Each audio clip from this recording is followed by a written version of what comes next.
విజయాన్ని ఆస్వాదించే రోజు విజయదశమి అన్నారు ఎమ్మెల్యే కొత్త ప్రభాకర్ రెడ్డి. సిద్దిపేట జిల్లా దుబ్బాక మండలం స్వగ్రామమైన పోతారంలో జరిగిన దసరా ఉత్సవాల్లో ఎమ్మెల్యే పాల్గొన్నారు. గ్రామస్తులతో కలిసి జమ్మి చెట్టు వద్ద శమి పూజ నిర్వహించారు. అయితే ప్రజలంతా సుఖ సంతోషాలతో ఉండాలని ఆయన ఆకాంక్షించారు. అంతకుముందు పోతారంలో నిర్వహించిన గాంధీ జయంతి వేడుకల్లో కూడా పాల్గొన్నారు.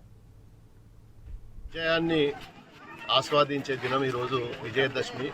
మరి అందరూ కూడా మరి ఆయురారోగ్యాలతో సుఖ సంతోషాలతో అష్ట ఐశ్వర్యాలతో మరి చల్లగా ఉండాలి. మంచి వర్షాలు పడ్డాయి ఈ సంవత్సరం.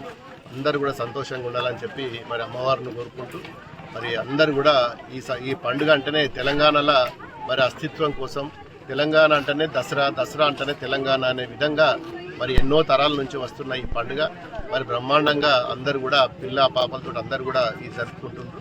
మరి వారందరికీ మరి విజయదశమి శుభాకాంక్షలు జరుపుకుంటూ మరి భవిష్యత్తులో కూడా ఇదే విధంగా అందరూ కూడా కలిసిమెలిసి అన్ని కులాలు అన్ని మతాలు మరి ఈ రోజు విజయదశమి రోజు విజయాన్ని ఆస్వాదించే రోజు మరి ఈ రోజు అందరూ కూడా జరుపుకొని ఇక్కడికి వచ్చినందుకు పోతారం గ్రామంలో మా సొంత గ్రామంలో వచ్చిన ప్రతి ఒక్కరికి పేరు పేరున ధన్యవాదాలు.